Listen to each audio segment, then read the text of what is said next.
पुण्यात्मा महानुभाव। शक्ति प्राप्त करना हमारी नियति है, प्रकृति है, स्वभाव है। संसार में जितने भी द्रव्य हैं उन सभी में कोई न कोई शक्ति होती है। सभी शक्तियां प्रत्येक द्रव्य में संभव नहीं है। किसी द्रव्य में कोई शक्ति होती है तो किसी द्रव्य में कोई अन्य शक्ति। मछली में, मगरमच्छ में, अन्य अनेक जलचर जंतुओं में जल में तैरने का सामर्थ्य होता है। वह सामर्थ्य स्थल पर चलने वाले जानवरों में नहीं होता। शेर है, घोड़ा है, हाथी है, ऊंट है, गधा है, गाय है, बैल है, भैंस है, गीदड़ है। इन जानवरों में जमीन पर दौड़ने की शक्ति होती है, ये पानी पर नहीं दौड़ सकते। पक्षी आकाश में उड़ सकते हैं, वह जल में मछली की तरह से जल में डुबकी लगा करके गति नहीं कर सकते। इसी तरह प्रत्येक मानव में भी अलग अलग शक्ति होती है। संसार में कुछ मनुष्य ऐसे हैं जो अपने शरीर की शक्ति का सदुपयोग करना जानते हैं, शरीर की शक्ति को सर्वोत्कृष्ट मानते हैं। कुछ ऐसे भी मनुष्य हैं, चाहे साधन में वाहन हो, भवन हो, वस्त्र हो, आभूषण हो, किसी भी प्रकार का उपकरण हो, ये सभी आत्मा से पृथक हैं। शरीर की शक्ति जिसकी अधिक होती है वह शरीर की शक्ति से मेहनत करता है, श्रम करता है, मजदूरी करता है। एक व्यक्ति आजीविका कमाने के लिए धन से धन कमाता है, एक व्यक्ति साधनों के माध्यम से उसे किराए आदि पर देकर वाहन आदि के माध्यम से धन कमाता है, आजीविका चलाता है। एक व्यक्ति शरीर से परिश्रम करके धन कमाता है। उससे ज्यादा शक्ति होती है वचनों की शक्ति। शरीर से श्रम करने वाला मजदूर सुबह से लेकर शाम तक माना कि 100, 200, 500 हज़ार रुपये कमा पाता है। कोई और अच्छी मेहनत कर लेगा तो 2000 कमा लेगा। किंतु वचनों के माध्यम से श्रम करने वाला व्यक्ति वह दिन भर में 10,000 रुपया भी कमा सकता है, 50,000 भी कमा सकता है, इससे ज़्यादा भी कमा सकता है। मन की शक्ति इससे भी ज़्यादा होती है। जिसका मस्तिष्क सही काम कर रहा है, जिसके मस्तिष्क में उत्कृष्ट विचारों का प्रादुर्भाव हो रहा है, ऐसा व्यक्ति दिन भर तो छोड़ो, कुछ ही क्षणों में अंतर्मुहूर्त में लाखों करोड़ों कमा सकता है और लाखों करोड़ों गमा सकता है। मन की शक्ति अचिंत्य है, तन की शक्ति सीमित है। कोई बता सकता है शरीर की शक्ति है, ये अमुक व्यक्ति 20 किलो वजन उठा सकता है, ये 30 किलो, ये 40 किलो, ये 50 किलो, ये 100 किलो, ये 125 किलो, 150 किलो। लिमिट है। वचन की शक्ति इतनी जोर से बोल सकता है कि उसकी आवाज़ यहाँ से 100 मीटर, 200 मीटर, 500 मीटर चली जाए। मन की शक्ति इतनी है कि मन एक क्षण में चिंतन करने लगे तो निगोद का चिंतन कर रहा है, दूसरे क्षण सिद्धालय का चिंतन कर रहा है। मन की गति ये है कि यहाँ बैठे बैठे देश विदेश की यात्रा करके आ जाए। और मन की शक्ति जब प्रबल होती है तो व्यक्ति संकल्प करने में प्रवीण होता है, कुशल होता है, निष्णात होता है। उसका संकल्प दृढ़तर और दृढ़तम होता है। एक मजदूर पत्थर तोड़ रहा था, बड़ा कठिन पत्थर था। राजा वहाँ से निकला, मंत्री साथ में थे, सेनापति भी साथ में थे। पूछा उससे, क्या कर रहे हो भाई? उसने कहा, देखती नहीं मैं पत्थर तोड़ रहा हूँ। थोड़ा आगे बढ़ी, वह भी पत्थर तोड़ रहा था। उससे पूछा, क्या कर रही हो भाई? साहब, मैं अपने परिवार का पालन पोषण कर रहा हूँ, अपनी आजीविका चला रहा हूँ। आगे थोड़ा और बढ़े, वह भी पत्थर तोड़ रहा था। उससे पूछा, भाई क्या कर रही हो? महाराज, अन्नदाता, मैं परमात्मा का मंदिर बना रहा हूँ। तीनों एक ही क्रिया को कर रहे हैं, किंतु तीनों की भावना में कितना अंतर है, तीनों के विचारों में कितना अंतर है। ये विचारों का अंतर ही उसके शुभ और अशुभ का प्रधान निमित्त है। इन विचारों के अंतर से ही व्यक्ति पुण्य और पाप का बंध करता है। क्रिया एक सी होने के बावजूद भी यह विचारों का अंतर, भावनाओं का अंतर उसे स्वर्ग और नरक ले जाने में भी समर्थ है। इसीलिए आप कहते हैं, भावना भवनाशिनी, भावना भववर्धिनी। 16 कर्ण भावना भाओ तो तीर्थंकर बन जाओ। समाधि की 5 भावना भाओ, उत्तम समाधि को प्राप्त करो। और यदि असमाधि की भावना भाओ तो कुंभकर्ण को प्राप्त करो। यदि अशुभ विषय कषाइश में संसक्त होते हुए यदि भावना रखोगे, विचार रखोगे, तो नरक आदि दुर्गति की प्राप्ति होगी।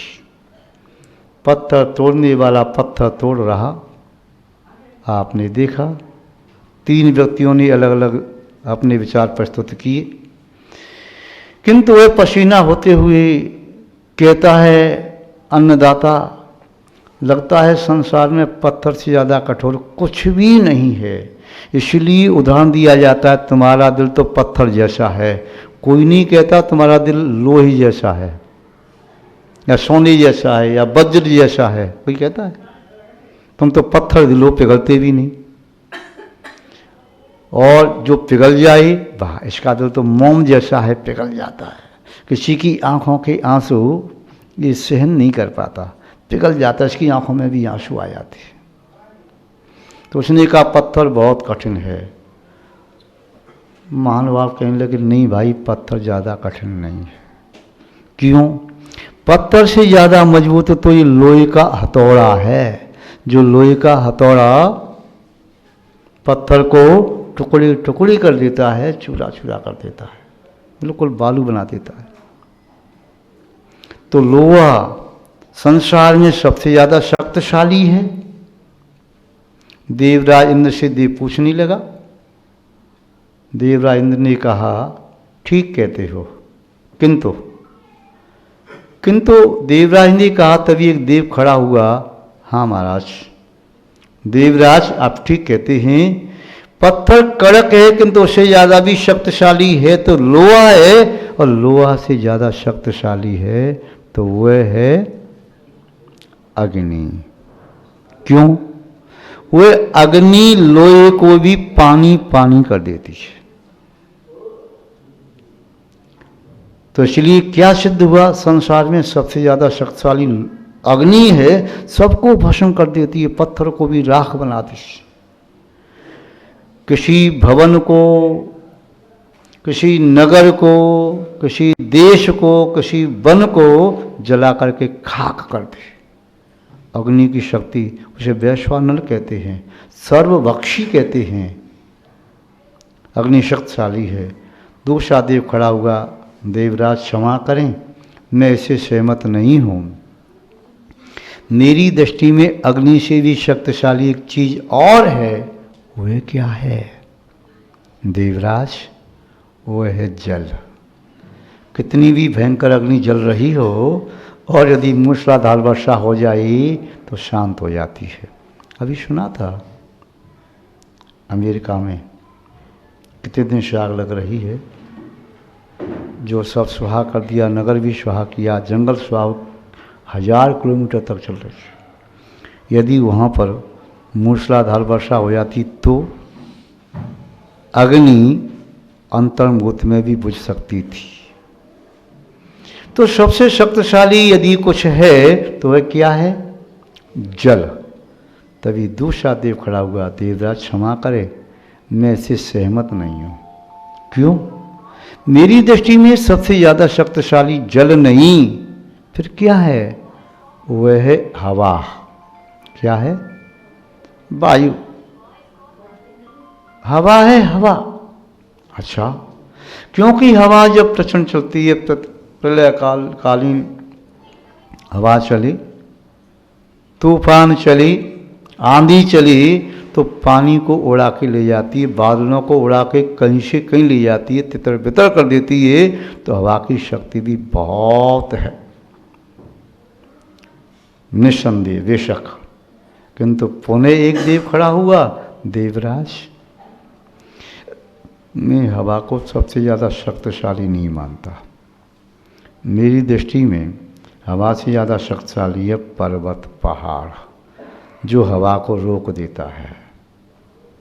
तो दूसरा देव खड़ा हुआ, हवा को पहाड़ रोक देता है, पत्थर मजबूत है, इसलिए तो कहा था पत्थर सबसे ज़्यादा शक्तिशाली है। नहीं, इन सबसे शक्तिशाली है मानव का मन। मानव का मन सबसे ज़्यादा शक्तिशाली है। उसमें ऐसे विचारों का उत्पादन होता है जिन विचारों के माध्यम से ये मनुष्य अपने संपूर्ण कर्मों को नष्ट कर सकता है, जिनके माध्यम से ये मनुष्य अशुभ परिणामों को शुभ में बदल सकता है, पाप प्रकृतियों को पुण्य में संक्रमित कर सकता है, नरक गति का बंद किया है फिर भी देव आयु का बंद कर सकता है, देव गति का बंद किया है फिर भी नरक आयु का बंद कर सकता है, त्रिंश गति का बंद किया है फिर भी मनुष्य आयु का बंद कर सकता है, मनुष्य गति का बंद किया है फिर भी त्रिंश गति या कोई भी गति का बंद कर सकता है। एक भव में चारों गतियों का बंद हो सकता है, किंतु आयु बंद एक ही होता है। संकल्प में बहुत बड़ी शक्ति है। यदि 16 कारण भावना संकल्प के साथ भाई जाती हैं, तीर्थंकर बना देती है। भावना में बहुत बड़ी शक्ति है, बहुत बड़ी शक्ति है। और भावनाओं का निर्माण होता है विचारों के माध्यम से। जैसे विचार वैसा आचार होता है। भावना मन की उपज है, भावना मन की उपज है और परिणति चेतना की उपज है। शब्द रचना जिव्या की उपज है और एक्टिविटी यानी क्रियाशीलता ये शरीर की उपज है। भावना कैसी होती है? जिसकी अंतरंग में जैसी भावना होती है, शब्द भी वैसे निकलते हैं, चिंतन भी वैसा ही बनता है, शरीर की क्रियाएं वैसी ही होती हैं। यू कैन विन, जीत आपकी, देव खेड़ा की पुस्तक है, शिव खेड़ा की। क्या लिखा उन्होंने? एक व्यक्ति प्रातःकाल अपने घर का दरवाज़ा खोलता है तो सामने देखता है कि एक व्यक्ति, उसका पड़ोसी, एक नई गाड़ी सामने लेके खड़ा है, उस गाड़ी की सफाई कर रहा है। दरवाज़ा खोलते ही देख करके वो तो आश्चर्य करता है, इसके पास इतनी बड़ी गाड़ी, क्या गजब है। जिसके पास साइकिल, नई साइकिल लेने के पैसे नहीं, स्कूटी, स्कूटर और मोटरसाइकिल तो छोड़ो, कई बार तो साइकिल पंचर हो तो पंचर लगवाने के पैसे नहीं, नंगे पैर जा रहा है। बैंक में नौकरी की, चपरासी की, प्योन बन के रहा, और आज इसके द्वार पर गाड़ी। उसने अपनी आंखें बनी कि स्वप्न तो नहीं देख रहा। उस पड़ोसी ने कहा, नहीं भाई साहब, तो आप स्वप्न नहीं देख रही, यथार्थ में गाड़ी है, मेरे द्वार पर खड़ी है, मैं साफ कर रहा हूँ, मेरी गाड़ी है। आपकी गाड़ी? कितने की ले आई? मुझे मालूम नहीं। ओहो, मालूम नहीं? तो क्या बात है, किसी की मार दी क्या? चोरी करके ले? आपकी भाषा में क्या कहते हैं? किसी की मार दी क्या? उठा के ले आए क्या? यानी चोरी करके लाए क्या? वो नहीं भैया, चोरी करके नहीं लाया। तो फिर किसी पेड़ से तोड़ करके ले आए क्या? नहीं, पेड़ से तोड़ के नहीं लाए। अच्छा अच्छा, रात्रि में आकाश से टपकी होगी? नहीं भैया, आकाश से अच्छा अच्छा अच्छा, हो सकता है जमीन को फोड़ के निकली होगी? नहीं भाई, न आकाश से टपकी, न जमीन को फोड़ करके निकली, न वृक्ष पर लटकी हुई तोड़ के लाया, न मैंने चोरी की। अच्छा, किसी से मांग करके ले आए भीख में? कौन देता है गाड़ी भीख में? 2 रोटी तो देता नहीं। फिर कहाँ से आई? दरअसल में मेरा छोटा भाई कलेक्टर बन गया और मैंने अपने छोटे भाई को पिता के एब्सेंस में पढ़ाया। मैंने बैंक में नौकरी की, चपरासी बन कर के रहा। 2 जोड़ी कपड़ों से मैंने वर्षों गुजारे। जूते फट गए तो नंगे पैर वर्षों तक रहा। एक बार भोजन करके रहा। मैंने पैसा बचाया और पैसा बचा करके मैंने अपने छोटे भाई को पढ़ाया।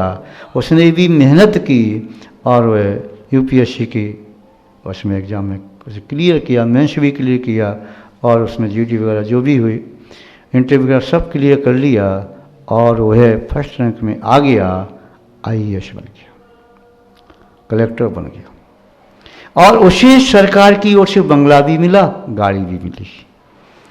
किंतु उसने गाड़ी स्वीकार नहीं की। जो गाड़ी उसे मिली वह तो वह मुझे दे नहीं सकता, किंतु वह तब तक अन्य साधन से जाता रहा, ऑफिस में बैठता। जब उसके पास सैलरी आई तो उसने सबसे पहले गाड़ी बुक कराई और गाड़ी मेरे पास मेरे भाई ने भेजी है।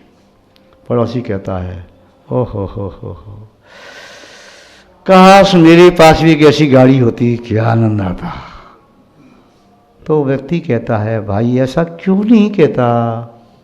काश मेरे पास भी एक ऐसा भाई होता तो मुझे भी गाड़ी दे देता। जब भगवान से मांगना ही है तो गाड़ी क्यों मांग रहा है? भाई मांग ले।